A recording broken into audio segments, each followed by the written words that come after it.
we're going to go into our next session here, and it looks like we're on time. Looks like we may have a special guest visit by a minister. So, not to put any pressure on the next upcoming session, but next session is going to be our Black Business Roundtable discussion. And so the theme of that is going to be building and sustaining community networks for entrepreneurial success. So we have a really exciting panel here for this. And so I'll call upon the moderator for today's session. So Cassandra Dorrington, so she is the president and CEO of CAMSC, which is the Canadian Aboriginal Minority Supplier Council, to come to the stage and to introduce our panelists.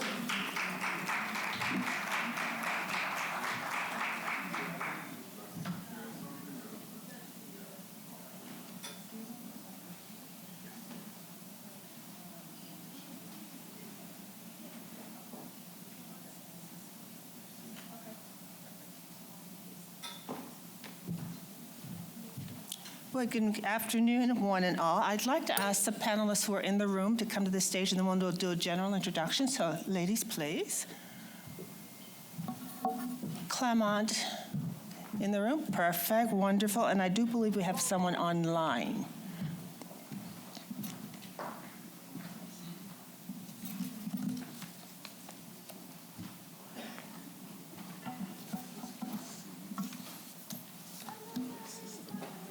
Okay, so as you can tell, it's Old Home Week when we come together. And so I want to say thank you for being with us either online or in the room. And this afternoon's panel that we're building on knowledge. So what you've heard as you've gone through the afternoon, whether it be global exchange, whether it be some financing, now we're going to actually talk about building and sustaining community networks for entrepreneurial success, again with a focus on entrepreneurs. I have with me a very distinguished panel, which I'm excited to have them share their knowledge with you. And I'm going to begin and have them, and I always love when people introduce themselves. So my name's Cassandra Dorrington, I'm President and CEO of CAMSC. For those of you who may not know, it's Canadian Aboriginal Minority Supplier Council. I say that really quick because I come back to CAMSC. And so therefore, because that's what you'll remember, not the long name. What we do, and the reason I'm involved in this entrepreneurial world and the networks, is we identify and certify racialized and Indigenous business owners and connect them up to the supply chain of corporate Canada and beyond. So for me, when we talk about these networks, it's a very important aspect in how we help and build that whole environment for entrepreneurs to be successful. So without further ado, I'm going to start online, and I'm going to ask our Nancy online to introduce yourself. Take about 2 minutes, talk a little bit about who you are, set the stage, and then I'll go through the people in the on the panel with me. So Nancy. Thank you so much. I trust everyone can hear me. Yes, we can. If not, my name is Dr. Nancy Adossi, and I have quite an extensive background in entrepreneurship, especially in the Canada, Toronto region. I worked previously at Skills for Change, looking and working with newcomer entrepreneurs, specifically Black entrepreneurs, worked a bit with alongside Futurepreneur as well. So I'm really excited to be here and to be a part of this panel. Thank you. Thank you so much, my dear. Next, I'll go to my far left. Sabine, please.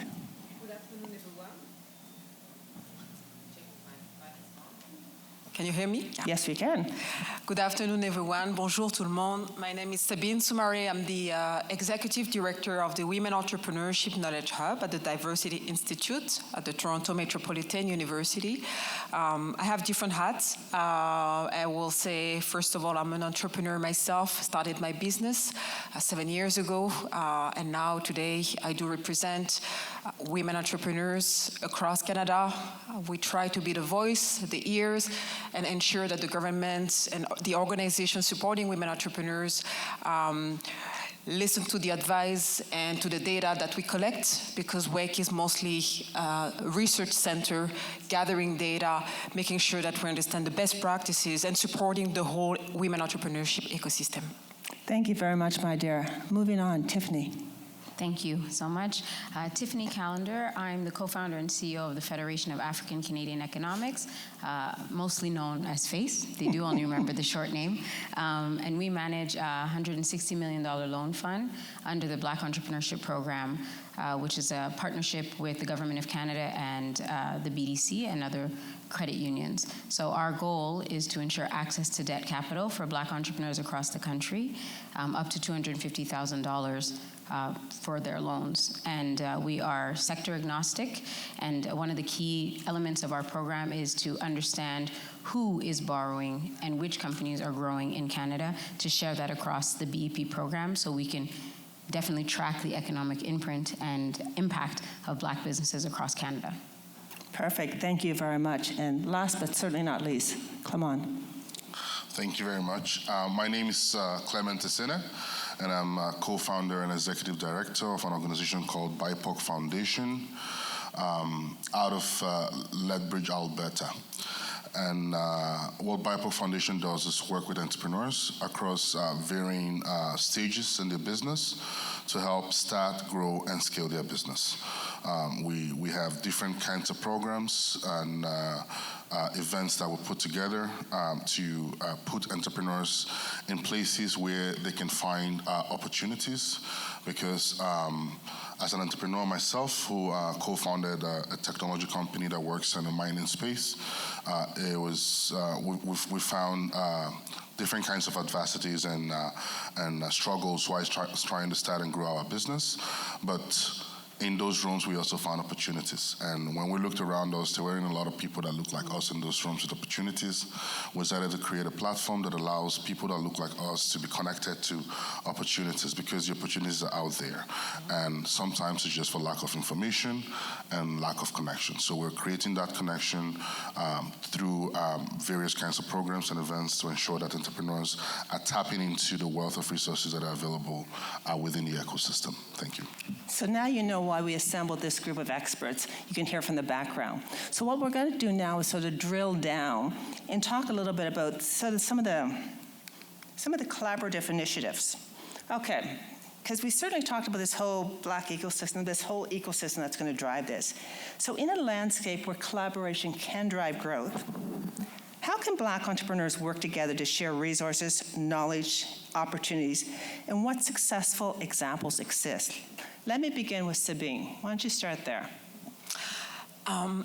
Working together is the #1 priority for everyone, because as we know, being an entrepreneur can be very like a lonely journey. And we've discussed resources are there, but often we don't know where to start from, who to talk to. So I would say leveraging is key. Leveraging expertise from others, leveraging resources, also looking at networks, connections. So that's really the foundation. And when we look at organizations like FACE, and it's easy to point at you because obviously you create an impact, and it is important for the whole ecosystem to know FACE, to know Futurepreneur, who also offers programs for Black youth entrepreneurs. When we look at initiatives like, for example, WEC, so Women Entrepreneurship Knowledge Hub, the short name is WEC, we did leverage partnership with CASA Foundation, Cedulose, for 2 things. First, we created a pitch competition for women entrepreneurs, and we had 700 women from coast to coast, Black women entrepreneurs from coast to coast, who were part of this initiative. So they were able to learn how to be an entrepreneur, also network with others, be mentored. The second piece, because that's our strength, is research. Because when you have 700 women entrepreneurs, you want to make sure that you understand what are the challenges and also the best practices and things that they've learned. So we conducted a research, and we learned so much from that exercise of getting to understand women entrepreneurs and these 700 women entrepreneurs. So data is also key, and I will stop there, because if we don't collect data, if we don't do program evaluation, how do we know that FACE is actually reaching the goal? How do we know that the government is putting money at the right place? So I think for me it's working together, but the whole ecosystem, and including the government, because it's also part of the solution and also part of the work that we all do. Fantastic. I'm going to ask Tiffany, build on that. Yeah, so I think it's important to understand, and I discuss often when I speak with colleagues and when I go across the country, is that everybody's Black Canadian experience where they are in the country is different and unique. So where you have an experience in an urban center like in Ontario or in Toronto, that experience would be very different from somebody who's in the Atlantic, or even for a Black entrepreneur who's in Quebec who happens to be English speaking. Or in Alberta. So I think it's important for us to understand that where we are, so regionally speaking, we have to understand the different needs of entrepreneurs and be able to create around them an ecosystem that is easy for them to engage with. Entrepreneurs need access to good information, best practices, mentorship and sponsorship, and then capital. Capital's actually last. So I think that what you have, like for example today, where entrepreneurs can come, the resources are brought to one space, and this is where you're able to make those connections. And what I think has been working or has been building in the ecosystems across the country is that you see in different regions, different groups working together to try to pull resources together. I'm gonna go as far west as I can. We had the opportunity to go to Vancouver 2 years ago, and the African Canadian Business Chamber had a conference. But what I loved about their conference is they brought together different actors in the region. So BEBC was there, the BBABC was represented there. We went, the banks were there, everybody was there to have access, where entrepreneurs could have access to us, and this is where they could understand what our offerings are. So I think that in the sense of what has worked, especially in the Black ecosystem space, is now we are starting to see regional identities emerge in how we support entrepreneurs. I think the next step for us is to cross-pollinate across those regions, share best practice, and pull that together as a country. And coming out of COVID, obviously virtual spaces have been critical in making sure that isolated entrepreneurs are pulled into larger networks where they can have the information that they need to start and to continue sustained engagement. I love the regional collaboration because it starts from there and builds towards more than national. Clement. Oh, thank you very much. When I think about collaboration, I think about it twofold. I think about the support network, and then I think about the entrepreneurs. And a fantastic example of collaboration when we talk about the support network is this very event. Yeah. Look at the caliber of organizations that are represented in this room today. This is a classic example of what collaboration could mean and how much information you could bring when you bring people together. And the entrepreneurs are in this room. People that you probably usually see on LinkedIn and on social media, they're all here present today. You get an opportunity to network with them. You get an opportunity to tap directly into those knowledge and networks. And perhaps somebody will unlock a response to a long question that they've had over the past few months in this room today. And we do the same thing in a lot of our events as well. We bring the ecosystem together, and that's by the sheer word, the meaning of the word ecosystem. When you think about the meaning of the word ecosystem, that word in itself depicts collaboration, coming together, because it just makes sense. And as a community, we need to begin to think about tapping into that collaborative wealth and that collaborative economics, because when you think about pooling resources as entrepreneurs, now I'm going to speak to the entrepreneurial part. Sometimes when you go alone, they say when you want to go fast, you go alone, but when you want to go far, you go together. And that's another template there, right there for collaboration. You can imagine you have $1,000, and $1,000 only gets you what $1,000 can afford. But when there is 10 of you, and you pull $10,000, and you can imagine that what $10,000 will afford you as a collective unit with like minds may not be $10,000 value, because you are now going to be tapping into collective economics. You might be assessing a $20,000 value at $10,000 cost because of volume. So when you think about that, that's the kind of mindset that we need to have as a community. It's the kind of mindset that have worked for other equity-deserving and equity-seeking communities outside our community that we need to learn and we need to leverage for us to grow collective wealth. Thank you. I love that, and that's a building on maturity as we grow. It is exactly what you're talking about. Nancy, anything to add to that? Yeah, I think this is something that is really interesting to look at when we're looking at the Canadian entrepreneurship market. So this year I had the opportunity to work with Youth Business International, and what we did was we went ahead and we actually did research on what works when you're talking about collaboration, especially in the Black entrepreneurship space. And we've identified the following 5 factors. So they're intentional inclusion culture, structural representation, networking and collaboration, promoting diversity and partnership, and also policy advocacy. I think these 5 factors are factors that need to be considered when we're collaborating. And the reason why we wanted to ensure that we did this research, because it looked at both Black it looked at Black entrepreneurship in North America, including Canada and the United States. It looked at Black entrepreneurship in South America, and it looked at Black entrepreneurship in Europe. So it tried to cover some of the biggest places where we see Black entrepreneurs moving to and starting businesses.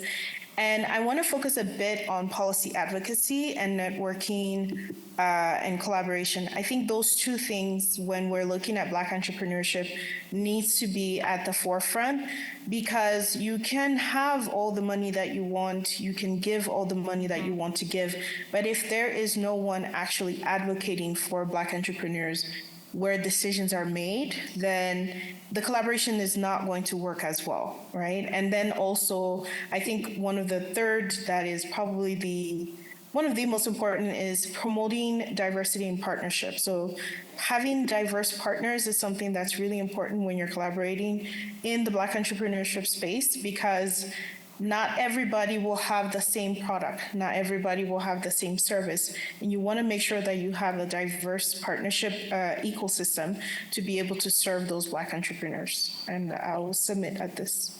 I love that, because you covered a couple of areas that I'm just going to ask if anybody else in the crowd wants to talk to. One is, as diverse perspectives are crucial, which is what you've just identified for success, how can community networks ensure that the unique cultural needs of Black entrepreneurs are represented and addressed? Now, Nancy addressed that. Does anybody else on the panel want to talk to that? Okay, let me say it again. Okay? Yeah, these are nice long questions, okay? Diverse perspectives are crucial for his success. How can community networks ensure that the unique cultural needs of the Black entrepreneurs are represented and addressed? Okay, I'll speak to that. And the sheer fact that we have something called the black ecosystem addresses that fact in a way. And why do I say that? For the longest time, like I said, the resources that are available to entrepreneurs here, they're there. The resources are there, but the criteria to assessing those resources, the accessibility of those resources, has always been the issue, right? And some of this criteria has been built without cultural nuances in mind, without taking into cognizance that people have come from different parts of the world to this space, which is now a new home. And those people have not been involved. They've not been consulted. They've not been part of the decision-making tables around which the criteria were built to access these resources. And what does that cause? It causes disparity. Now, we're building our own table, right? And we're coming to the fore to say, okay, well, if you want to deal with our community, we know ourselves. We have cultural differences. We come from places. We come from cash economies. Now we live in credit economies.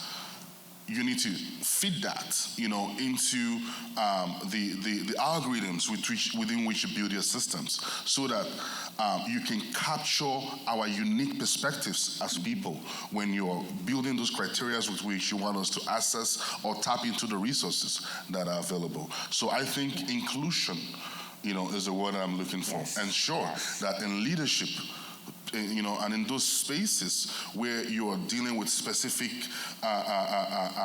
cultural people, you have those people represented on those tables where decision about them has to be made. I love that. And Tiffany, you're in the finance world, and this in particular coming to that. Absolutely. How's that being addressed? So I think it brings up 3 things for me that I'd like to point to.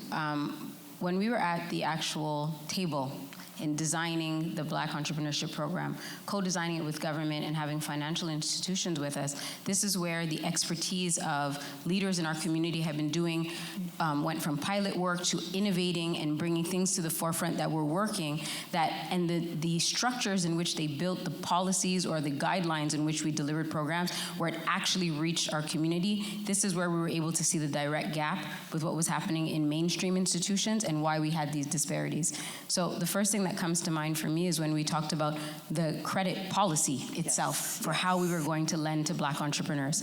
First strike, they were like, we're going to start at 25,000. I said, nope, we need to go lower than that. Why? We could look at the model that existed at BBI and tap into, I'm going to name Rustam Southwell, who was a leader in looking at what access to capital for Black entrepreneurs look like in the Atlantic.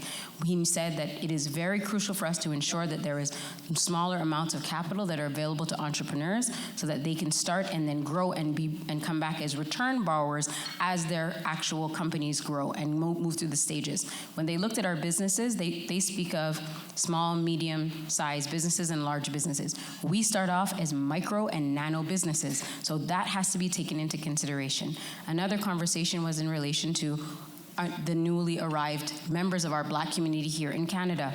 We wanted to make sure that people who had their permanent residence were included in the eligibility criteria where that was not originally considered. Then let's talk about, and I heard it on stage with our colleague, Dr. Yobi, I think I'm misconstruing his name. He'll hit me after, and he won't take me to Ghana like he promised last year. I still didn't go. Anyhow, the point is that he mentioned something around the banks and what our credit looks like. This is why it was important for us to have the power, decision-making power around the risk that we were willing to take with our entrepreneurs and what we define as risk at face. So when we look at the Black Entrepreneurship Loan Fund, we set the actual credit floor. We looked at how we would assess risk. Would we ask the questions as opposed to going to an automatic response, which is what most banks do? If you don't have this credit score, it's a decline. Whereas we look at the actual story of the entrepreneur, the actual business plan, and we ask the question, what happened? And we are able to then make that decision of the investment that we'll make in Black businesses. So those are the three things that come to mind around responding and tailoring and adapting an approach that becomes culturally competent for our entrepreneurs in our space. I love that, because excellent, thank you. Yeah. Now, we're talking culture. I'm gonna flip it a little bit and say, Sabine, when I think of, you do all the women, but are there unique challenges faced by Black women entrepreneurs? And what role does the community network play in their success? And how can it be effectively strengthened? We've heard so many times that discrimination, is a reason why I started my own business. Yes. And that's a reality. You've mentioned people with permanent residency just coming to Canada, having their PR, feeling like, okay, I can do something in my own field, but then being denied many, many times, even though you have the background, you have the qualifications. So yes, a lot of them would have started their business because they've been put aside because of language barriers, because of your credential is from abroad, so many different reasons. But at the end of the day, when we did this study, the Rise Up Pitch Competition study, we also realized that the resilience is stronger. Because even during COVID, the study showed that more Black women entrepreneurs created their business during COVID. And I have to remind also people, and I'm pretty sure 99.8% of small businesses, that's what it is. Yes. When we look at businesses, 99.8% are small businesses. So we are part of the economy, and we have to remind the ecosystem, but beyond the ecosystem, the government, how important it is to support small businesses led by Black women entrepreneurs. So yes, when we speak about challenges, I spoke about discrimination, I spoke about language barriers. That's why it's very important to have this regional lens, cultural lens when we develop programs, because we cannot assume that, that's what a Black person needs. Can we go a little deeper? Because if you don't go deeper, you won't seriously address what are the needs.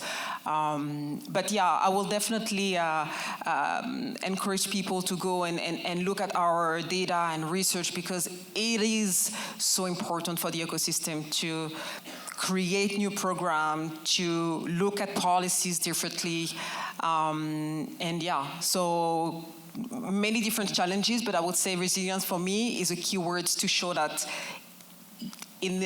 Black entrepreneurs are still creative and will go beyond the barriers to success, to be successful. I love that, because I asked you about Black women because I knew that was your data, but a lot of those go across when we talk about Black entrepreneurs. A lot of are the same challenge that we're all going to see. No questions. I love that. Now I'm going to come back to you, Nancy, because you kicked off this whole thing on when we went down culture, so thank you for that. I'm going to now go to the youth side. To secure the future of entrepreneurship, how do we engage and empower the next generation of Black entrepreneurs through community initiatives and educational programs? How do we show the viability of this? How do we engage youth? I'm going to start with you, Nancy. This is a great question, because this is my passion area, and I actually worked on youth entrepreneurship in the US as well. So I have the perspectives from the North American side as well as the African side, having worked on youth entrepreneurship in Africa as well. So the first thing that I speak as a researcher, but I also speak as a practical person. The first thing that comes to mind when you're just thinking about theory is that oftentimes the youth have a lot of ideas. And they have a lot of ideas that needs to be honed in. Yes. This is where the practice side comes from, because me as a theoretical person, I'm thinking the research says that the youth have a lot of ideas, and this is normal because they're young, they have ideas, they haven't been turned down yet, so they have a lot of ideas. Now, what do you do in practice with that? Well, you make sure that they have mentors, and you make sure that they have mentors who are aware that they have a lot of ideas, and who also are aware of the fact that those ideas can be turned into businesses.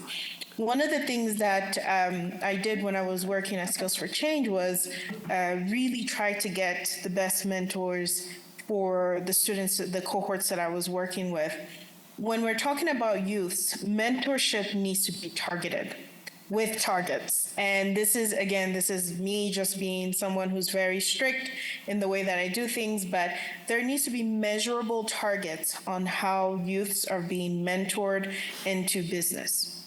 There also needs to be a lot of training for those mentors, training for those trainers, training for anybody that works with the youth, even training for the bank sector, like the financial sector people, the people that are giving them money, the people that are ensuring that they get the funding that they need. We need to be able to train them to work with the youth, because oftentimes what I've seen happen many times is that when a young person has an idea, they go before a financial person, they go before a bank expert, they go before a funder, they go before an angel investor, and they're excited and they're giving their ideas, and they're basically trying to sell you this idea. Oftentimes what happens is, I've seen this so much, it makes me really mad. The bank expert will say, well, this is great and all, but do you have anybody else on your team? And what you say out loud is that, do you have anyone who's wiser? Do you have anyone that I perceive as wiser? Do you have anyone a little bit older than you? Because I don't really think I trust you with this level of funding yet, until you show me that you have someone else who can back you up, or you have someone else who's going to be there to make sure that you don't overspend on this area or something like that. We need to be able to ensure that the people that the youths are meeting when they're building their businesses are aware of the potential of the youth, but also aware of the fact that the youth know what they're doing. It's not because a youth woke up today and decided, I'm going to be a millionaire and I'm going to start this business. Most youths don't want to work when it comes to like doing a lot of entrepreneurship work. So in order for someone who's young to say, I want to start a business, they have thought it through. And we need to ensure that the other side that they're meeting is well prepared, not to discourage them, but to ensure that they are encouraged, but also have the right tools to build their businesses. I love your passion does come through loud and clear. Now, in fairness to the panel, we have an important guest coming up, and I want to wrap up where we're at because the nuggets you are sharing are huge. And so I'm going to leave you down to 30 seconds each. Leave me with your last words of wisdom on this sustaining and creating this incredible network. Okay, we're going to start Clement, and then we're going to go off and end with Nancy. 30 seconds or less, you're gone. All right, no, thanks, Cassandra. For last words, I think what I like to encourage everyone, because this is a Friends of Africa event, even if we're talking about the Entrepreneurship Network, I'm going to talk about just owning your space, period. You know, wherever you are, whether you're in those business rooms, whether you're at those networking events, whether you're at those summits, first and foremost, show up. And when you show up on the space, many a time when we don't show up, we don't go to places, we don't attend networking events, we only attend networking events that have our own kinds. I think we should network beyond cultural affiliations, we should network beyond geographical constraints, and we should take advantage, and we should talk to people, and we should seek for information, we should seek for progress, we should look into your communities and see where the gaps are, and tap into those gaps and close those gaps. A mentor once told me, find the need and feel the need. Perfect. Thank you so much. Perfect. Tiffany. I'm going to default to something my mother always says, many hands make light work. I think that what we're seeing today is the opportunity for each of us to be able to bring to one another the tools that we need to be able to build our own individual destinies, which leads to a collective advancement. I think it's important to recognize what CASA Foundation does, the WEC, CAMSC, BIPOC Foundation, FACE. The whole reason why we bring these entities together is to be able to bring through to individuals in our community the tools that they need to move forward. And their advancement, their growth is something that will collectively grow our strength as Black people in Canada, and that can be a blueprint and influence the way in which these models are adapted in other parts of the world to ensure the growth and advancement of Black peoples or African people in the diaspora and on the continent. Perfect. Sabine. And because we came from so far, just 5 years ago, we did not have FACE, we didn't have so many organizations. So first of all, yes, we want to clap for them, but we want to think of the next generation. And I have my daughter in the room, she's 7, she's right there. When I read the stats saying that 63.7% of post-secondary students are interested or already have their businesses, let's think about them. Because we've done our journey, we're still struggling for sure, but we have to show the example. We have to make sure that the resources are there, but we also have to think of them, making sure that in the curriculum very early, entrepreneurship is part of it, to equip them as early as possible. So yes, we've came from far, but let's think about the future. I love that. And Nancy, last word for you. Thank you. I think I have 2 last words. The first one is for practitioners in the room, which is make sure that whatever it is, whatever solutions you're thinking about, make sure it's backed by research, make sure it's backed by data, do your own research, ensure that you're going to talk to the people, ensure that you're going to talk to entrepreneurs and build solutions based on what their needs are. And then the second part of my message is to entrepreneurs in the room, go out there, get it done, and you will be successful. Thank you. I love it. Join me in thanking the panel. Thank you very much. Oh. Yes. Sorry, if anyone has, we still have time for questions. So if anyone has any questions, we could take some questions from the audience.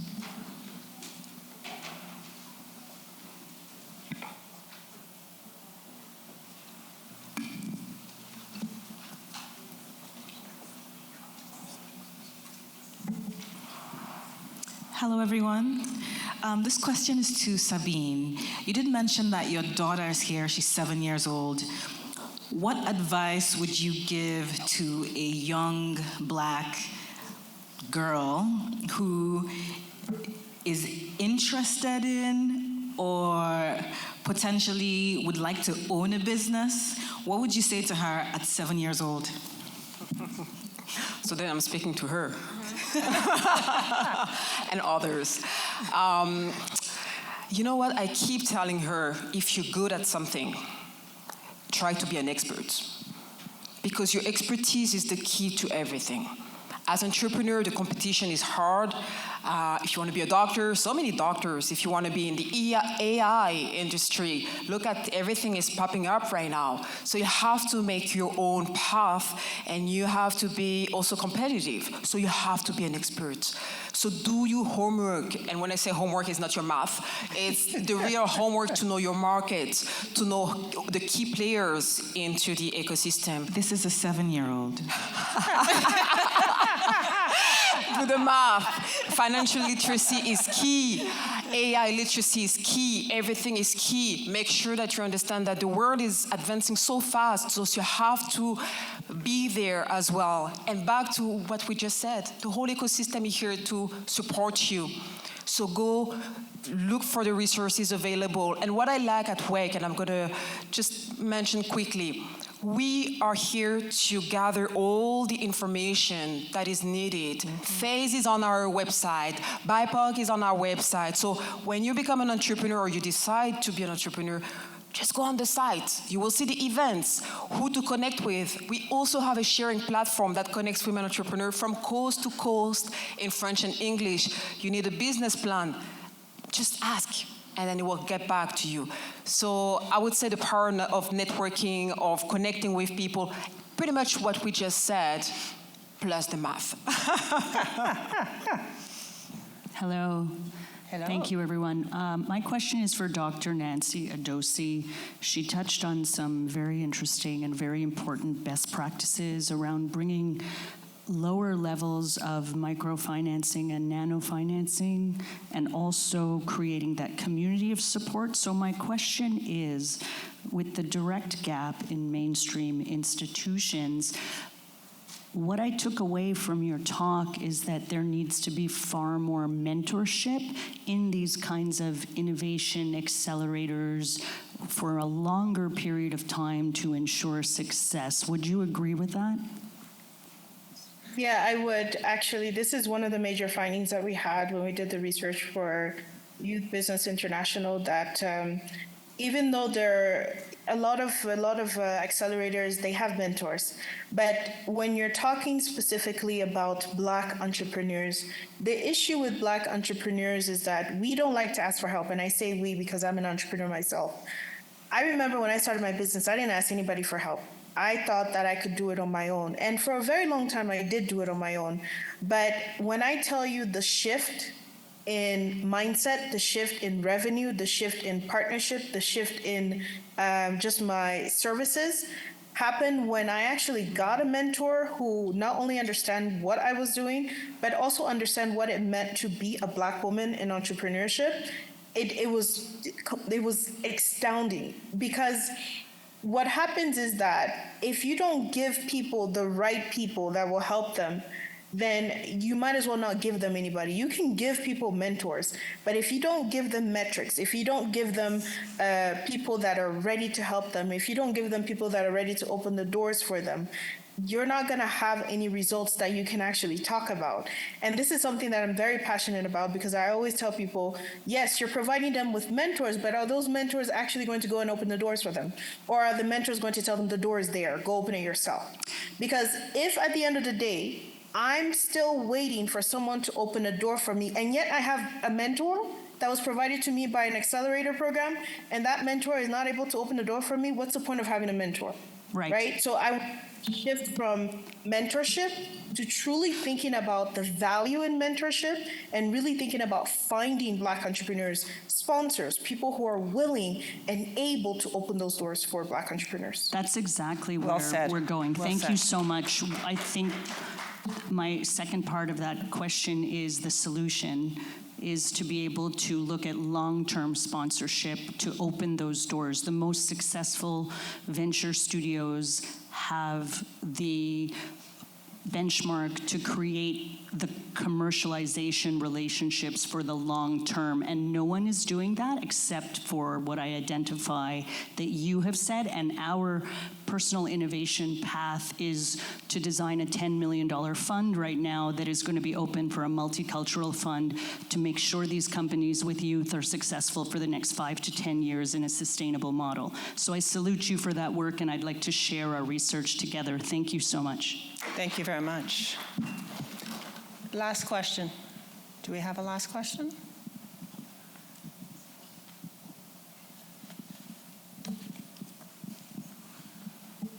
Thank you very much. Mine is not a question per se, but a comment. I like Sabine's idea of starting them young with her 7-year-old daughter.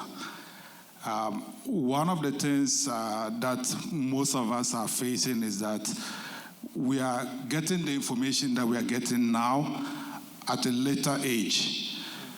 It is very important for us to be able to get people in high schools, in universities, to have this kind of information, because when they have that information, then we have a high chance of bridging the gap between, people in the Black community and other communities. So true. That's definitely well said, and I think the fact that you have more entrepreneurs now, the timing is right for that, because they'll have coaches and or mentors to talk to. So the more we have programs that are introducing financial literacy, what entrepreneurship looks like at a younger level, and they now can see themselves in places, we're going to see more of that. Thank you very much for that. And again, thank you to the panel for their nuggets of wisdom. Thank you.